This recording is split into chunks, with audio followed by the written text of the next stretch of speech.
1592년 음력 4월 15일 오전 10시 부산 동래성 앞에 일본군 약 18,700명이 도착했습니다. 조선 성안의 군사와 백성은 약 4,000명. 싸움이 되지 않는 수였습니다. 일본군은 곧바로 공격하지 않았습니다. 대신 큰 목판 하나를 성문 앞에 세웠습니다. 싸우고 싶으면 싸우라. 싸우기 싫으면 우리에게 길을 빌려달라. 조선의 답은 무엇이었을까요? 성벽 위에서 그 목판을 내려다본 사람. 동래부사 송상현. 그는 잠시도 망설이지 않았습니다. 한양으로 가는 첫 관문, 동래성에서 벌어진 일입니다. 두 개의 목판. 송상현은 칼을 든 무관이 아니었습니다. 글을 읽는 문관이었습니다. 26에 과거에 급제하고 명나라 사신으로도 다녀왔습니다. 실력은 인정받았으나 권력에 줄을 서지 않는 사람이었습니다. 그래서 자주 좌천되었습니다. 조용한 사람이었습니다. 권세보다 책을 가까이 하던 사람이었습니다. 그러던 1591년 조정이 그를 정삼품 통정대부로 승진까지 시켜서 동래부사로 보냈습니다.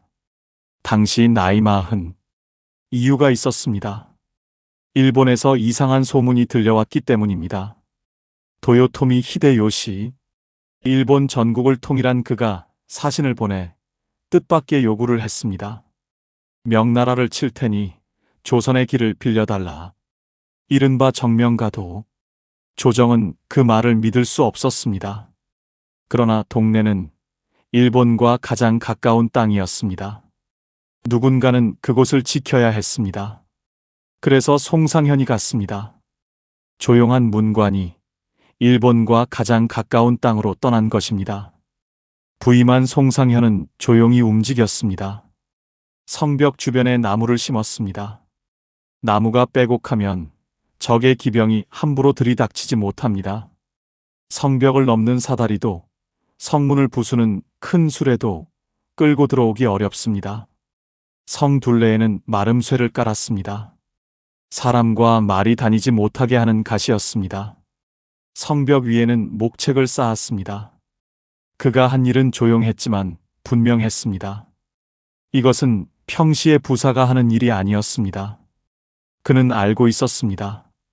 전쟁이 온다는 것을.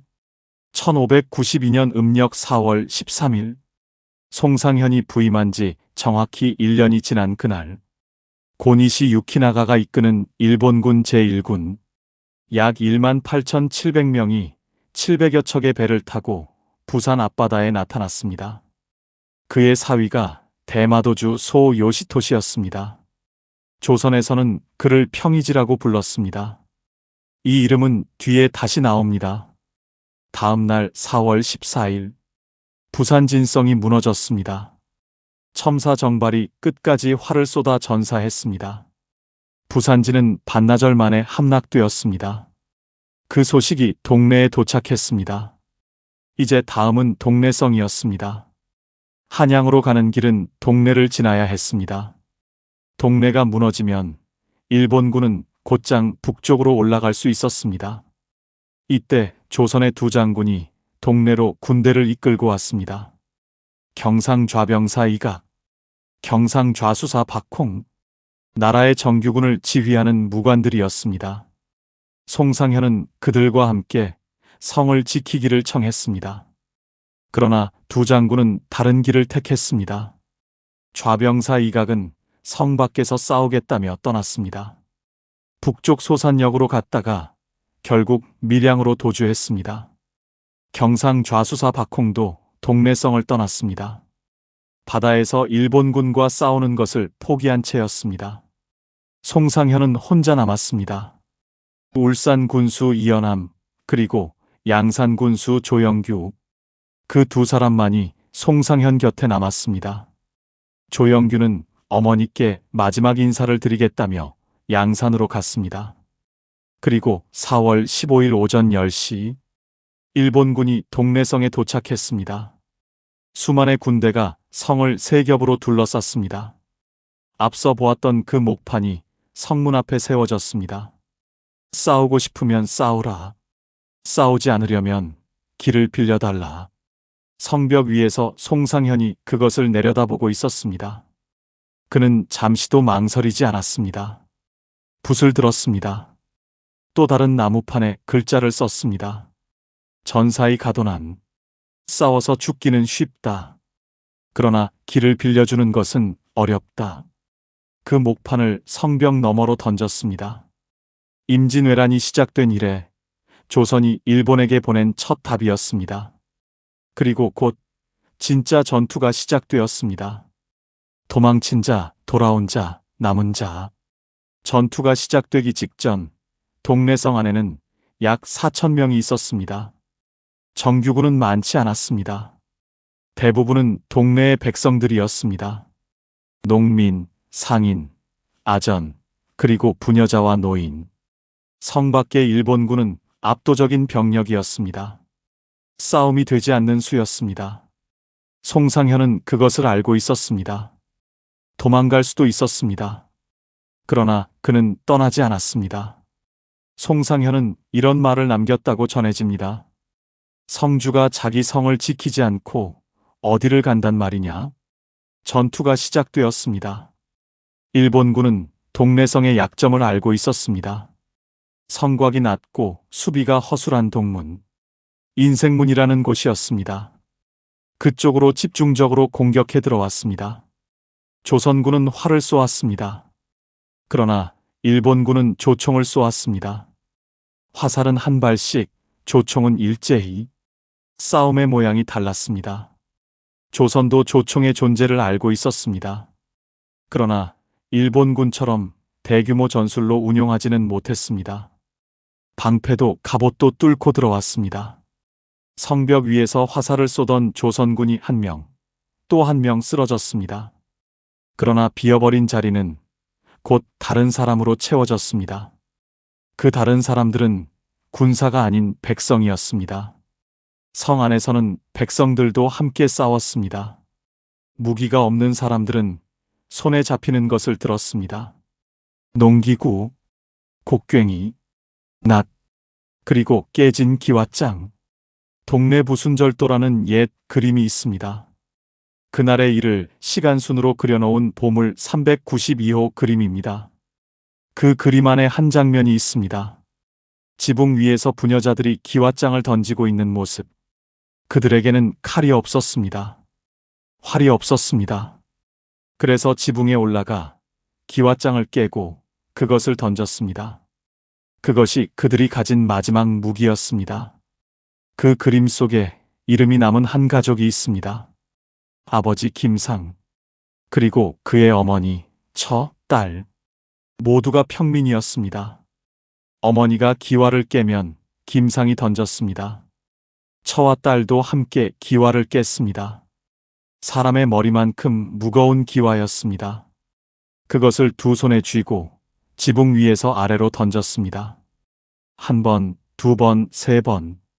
지붕이 흔들려도 그들은 멈추지 않았습니다. 훗날 김상의 어머니는 그날의 일을 사람들에게 전했습니다. 김상은 두 안악과 함께 죽어 있었습니다. 그리고 적병 세 사람이 그들과 함께 죽어 있었습니다. 이 이야기는 임진동래유사라는 책에 기록되어 있습니다. 그날 동래성 안에서 무기를 든 군사만 싸운 것이 아니었습니다. 백성도 싸웠습니다. 부녀자도 싸웠습니다. 이름도 남기지 못한 사람들이 그날 함께 싸웠습니다. 이때 송상현 곁으로 한 사람이 다가왔습니다. 일본군 진영에서 온 사람이었습니다. 이름은 평조익. 조선과 일본을 오가며 통신사 일을 했던 사람이었습니다. 그는 송상현과 면식이 있었습니다. 이전에 조선에 왔을 때 송상현이 호의를 베푼 적이 있었던 것입니다. 평조익이 송상현의 옷을 잡아당겼습니다. 빨리 피하시오. 그는 송상현을 살리고 싶었습니다. 적이지만 빚을 갚고 싶었던 것입니다. 적의 나라 사람이지만 사람의 마음은 같았습니다. 송상현은 움직이지 않았습니다. 평조익에게 고개를 한번 끄덕여 주었을 뿐입니다. 그리고 그는 자신의 자리로 돌아왔습니다. 이 사이에 양산 군수 조영규가 돌아왔습니다. 어머니께 마지막 인사를 드리고 온 것입니다. 어머니에게 무슨 말을 했는지는 기록이 없습니다. 다만 그가 다시 돌아왔다는 사실만이 남아 있습니다. 그는 이미 동네성이 위험하다는 것을 알았습니다. 도망갈 수 있었지만 돌아왔습니다. 조영규가 본 것은 일시에 무너지는 동문이었습니다. 그는 망설이지 않았습니다. 쏟아져 들어오는 일본군을 향해 돌진했습니다. 그리고 끝까지 싸우다가 전사했습니다. 성 안에는 또 한 사람이 있었습니다. 이름은 한금섬. 사람들은 그녀를 그냥 금섬이라고 불렀습니다. 함흥 출신의 기녀. 송상현의 첩이었습니다. 그녀는 송상현을 따라 동네에 온 매우 어린 여인이었다고 전해집니다. 어떤 기록에는 13살 무렵이었다고도 전해집니다. 어린 나이에 멀리 함흥에서 동네까지 따라온 여인이었습니다.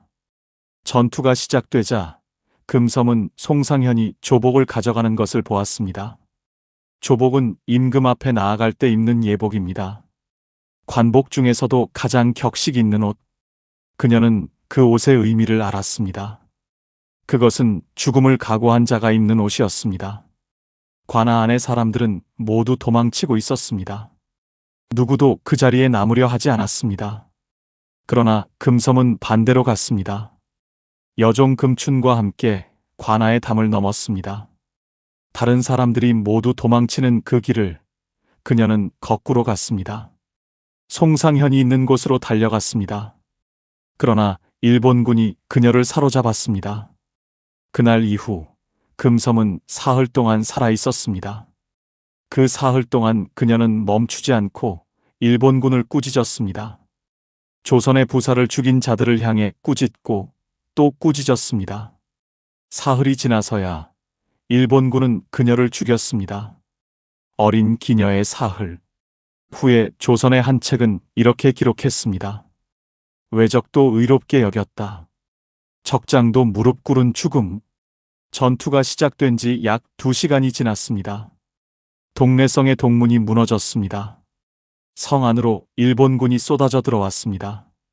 이때 한 옛 기록은 이렇게 적었습니다. 성은 협소한데 적병수만이 일시에 들어오니 성 안은 메워져 움직일 수조차 없었다. 이제 동래성은 끝나고 있었습니다. 사방에서 칼소리가 들려왔습니다. 백성들의 비명이 들려왔습니다. 어딘가에서 기왓장이 떨어져 깨지는 소리도 들려왔습니다. 어머니를 부르는 소리, 아이를 찾는 소리도 들려왔습니다. 그리고 그 모든 소리 위로 일본군의 함성이 덮여왔습니다. 그때 송상현은 무엇을 하고 있었을까요? 그는 자기 자리로 돌아왔습니다. 정원루라는 누각이었습니다. 부사가 평소 일을 보던 자리였습니다. 그곳에서 그는 조복을 입었습니다. 갑옷 위에 붉은 조복을 덧입었습니다. 가슴에는 학이 그려진 흉배가 있었습니다. 문관의 표시였습니다. 그는 칼을 든 무관이 아니었습니다. 끝까지 문관이었습니다. 그는 부채를 들었습니다. 그 위에 한자로 글자를 썼습니다. 아버지께 보내는 마지막 편지였습니다. 짧은 시 한 편이었습니다. 외로운 성에 달무리가 지고 다른 군진에는 단잠이 들었습니다.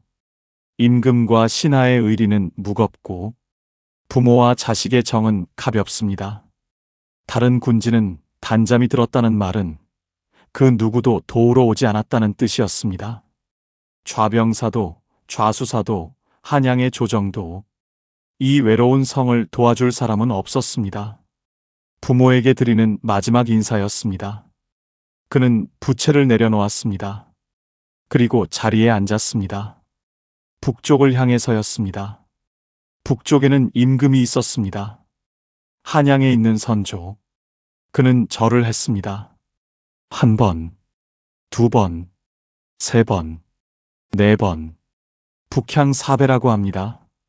신하가 임금에게 올리는 가장 정중한 절. 그가 마지막으로 한 일이었습니다. 그 곁에 한 사람이 더 있었습니다.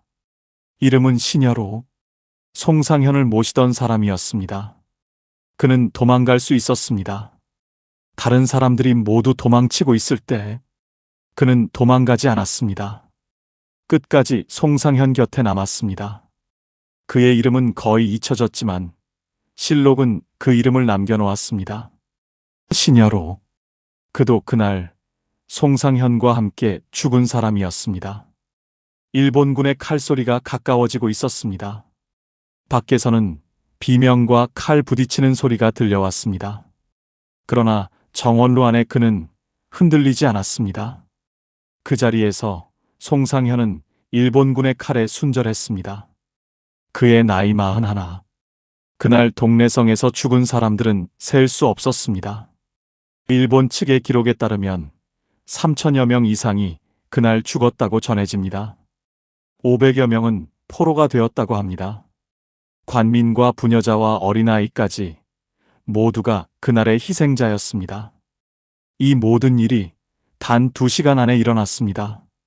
전투가 끝난 뒤 일본군의 진영에는 2사람이 있었습니다. 한 사람은 고니시 유키나가 일군의 사령관이었습니다. 또 한 사람은 소 요시토시, 조선에서 평이지라고 불린 대마도주 고니시의 사위였습니다. 그들은 송상현의 시신을 보았습니다.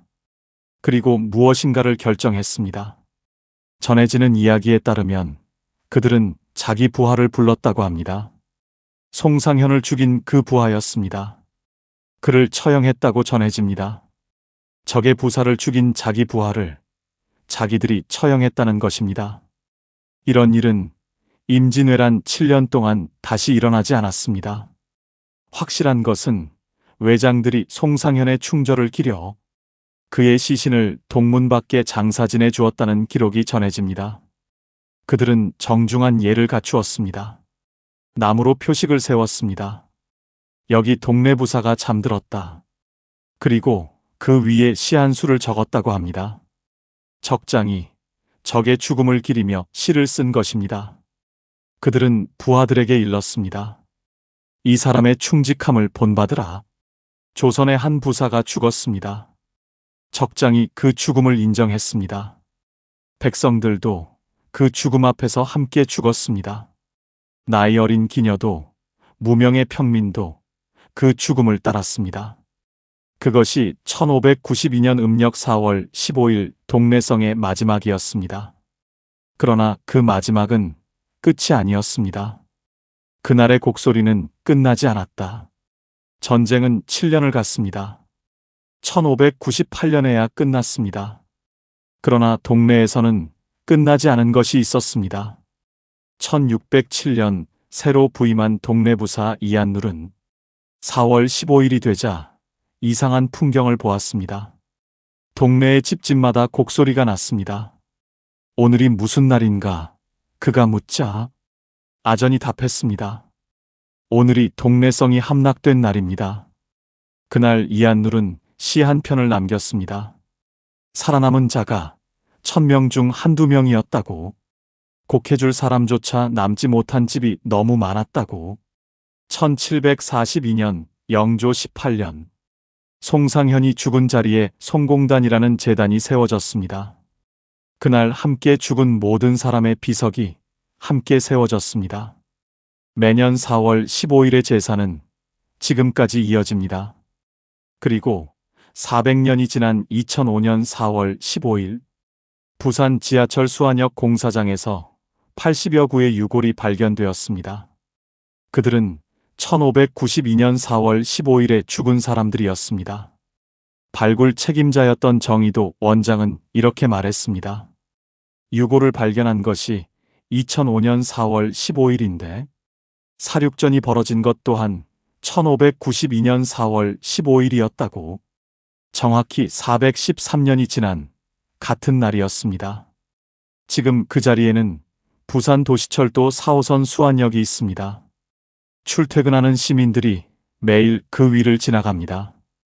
그가 지키려 했던 것은 단순히 길이 아니라 그 길 위를 살아갈 우리들입니다.